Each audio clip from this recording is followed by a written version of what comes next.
अक्सर आप और मैं ये श्रवण करते हैं कि राम नाम के आश्रय से, राम राम पुकारने से सब संभव हो जाता है, परमात्म तत्व को जाना और पाया जा सकता है।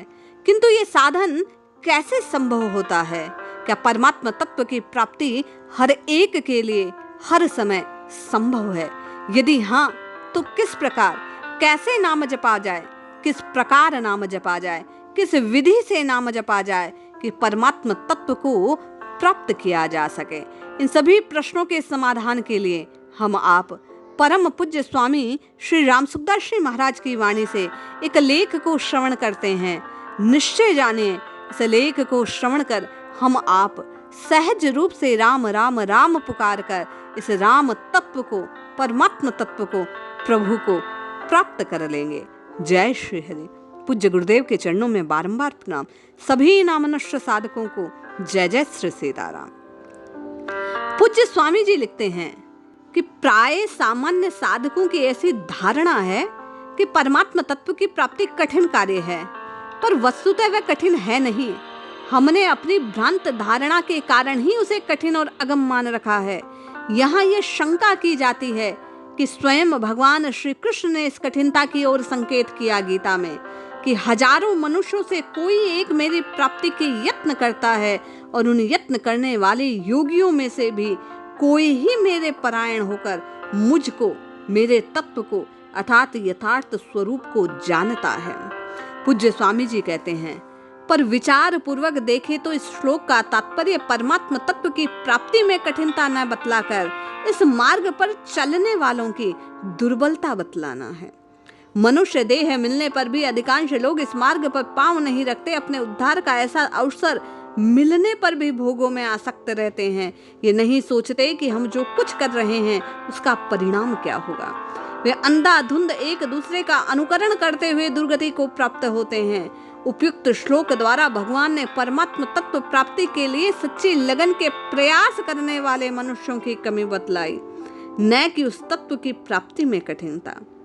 पूज्य स्वामी जी लिखते हैं, हमें मनुष्य देह प्रदान करने वाले का उद्देश्य यही है कि हम अच्छा संग प्राप्त कर सद्विचारों का संग्रह करें, जिनसे जन्म जन्मांतरों के कुसंस्कार नष्ट होकर हमें सुगमता पूर्वक परमात्म तत्व की प्राप्ति हो जाए। आज इस समय राम नाम का उच्चारण वही सहज मार्ग है जो परमात्म तत्व को सुलभ बनाता है।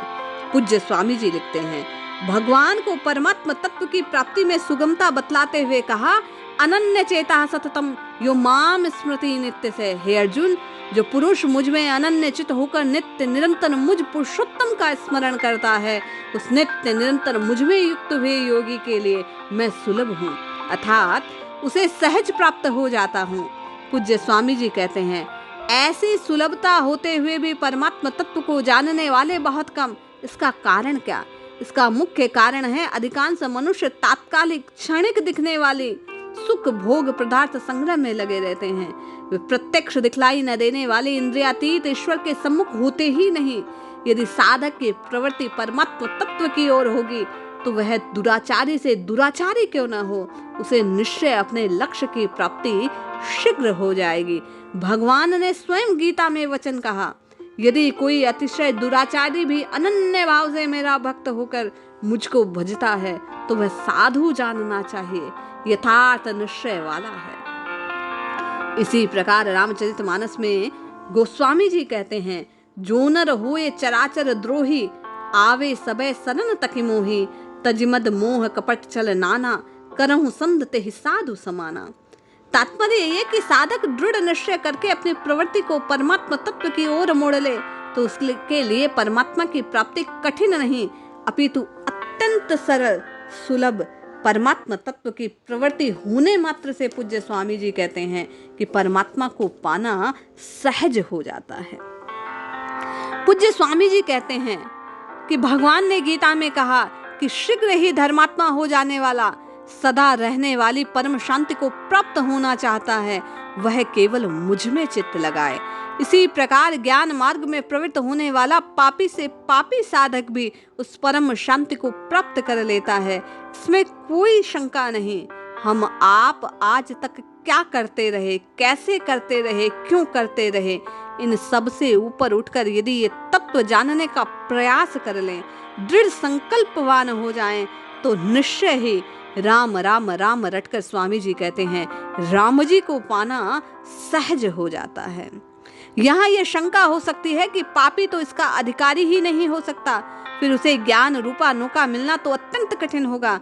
परंतु भगवान का अभिप्राय है कि पापी से पापी भी जब परमात्मा तत्व की प्राप्ति के लिए अत्यंत व्याकुल होता है, तो मेरी अर्थात भगवान की सहज कृपा से निश्चय उसका कल्याण हो जाता है। अब इस बात पर विचार करें कि परमात्मा तत्व जब पापियों और धर्मात्माओं सभी के लिए सुगम है, उनके सभी समान रूप से अधिकारी हैं, तो फिर उनकी प्राप्ति में कठिनता का आभास क्यों होता है? विचार किया जाए तो स्पष्ट प्रतीत होता है ये कठिनता हमने हृदय में मान रखी है। पूज्य स्वामी जी कहते हैं वास्तव में कठिनता है नहीं, उसका आभास मात्र है। सांसारिक पदार्थों की प्राप्ति, सुख बुद्धि का त्याग न कर पाना ही परमात्मा तत्व प्राप्ति की उत्कंठा में सबसे बड़ी बाधा है। इस विषय में एक मार्मिक बात समझनी चाहिए कि परमात्मा तत्व की प्राप्ति में पूर्व जन्मार्जित पाप उतने बाधक नहीं होते जितने कि वर्तमान जन्म की धर्म विरुद्ध प्रवृत्तियां हैं। पूज्य स्वामी जी कहते हैं मनुष्य का ऐसा स्वभाव बन गया कि वह संसार की नश्वर वस्तुओं क्रियाओं से तो सुख लेना चाहता है, इसी कारण उसकी परमात्मा तत्व की ओर प्रवृत्ति नहीं होती। फिर उसमें अनन्यता तो होगी ही कैसे? जो परिस्थिति आज तक थी वह अब नहीं रही। इच्छित अनिच्छित वस्तुएं भी मिली पर टिकी नहीं। ऐसा सर्वमान्य अनुभव होते हुए भी मनुष्य मनोनुकूल सांसारिक परिस्थितियों और पदार्थों को पाने की इच्छा नहीं छोड़ता। प्रथमतः तो ऐसे मनोनुकूल पदार्थ मिलते हैं तो ठहरते नहीं। यदि ये सांसारिक सुख और पदार्थ टिकते भी हैं तो मनुष्य स्वयं नहीं रहता।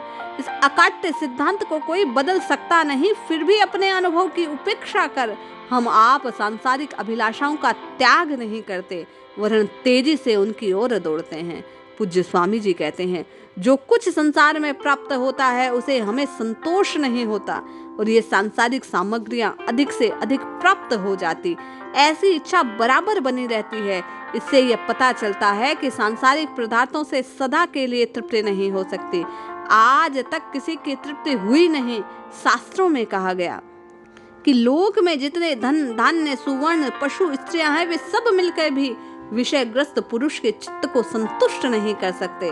जब सांसारिक पदार्थों से आज तक किसी को पूर्णता मिली नहीं, न मिल सकती, न कभी मिल सकेगी, तब हमें उनसे पूर्णता कैसे प्राप्त हो सकती है? तभी कहा गया कि ईश्वर अंश जीव अविनाशी, चेतन अमल सहज सुख राशि। पूज्य स्वामी जी कहते हैं चेतन की भूख जड़ नश्वान संसार उसके पदार्थ सुख संग्रह से कैसे मिट सकती है? यदि परमात्मा का अंश जड़ वस्तुओं की इच्छा करेगा तो अभाव ही बढ़ता जाएगा। सांसारिक अभावों की पूर्ति से यह अभाव कभी मन न करेगा। जड़ता से संबंध होगा वहां दरिद्रता बढ़ती जाएगी। अंश को जब तक अंश की प्राप्ति नहीं होगी तब तक समस्त सांसारिक विभव प्राप्त हो जाने पर भी शांति नहीं मिलेगी। इसलिए पूज्य स्वामी जी कहते हैं कि भगवान के कहे अनुसार सन्मुख होय जीव मोहि जबहि, जन्म कोटि अग नाश ही तबहि। और जब अग का नाश होगा तत्काल बुद्धि निर्मल होगी और केवल राम राम राम राम राम कहने से परमात्मा तत्व सहज में प्राप्त हो जाएगा। इसलिए जपिए, रटिए, पुकारिए, निश्चित लाभ होगा। जय श्री हरि।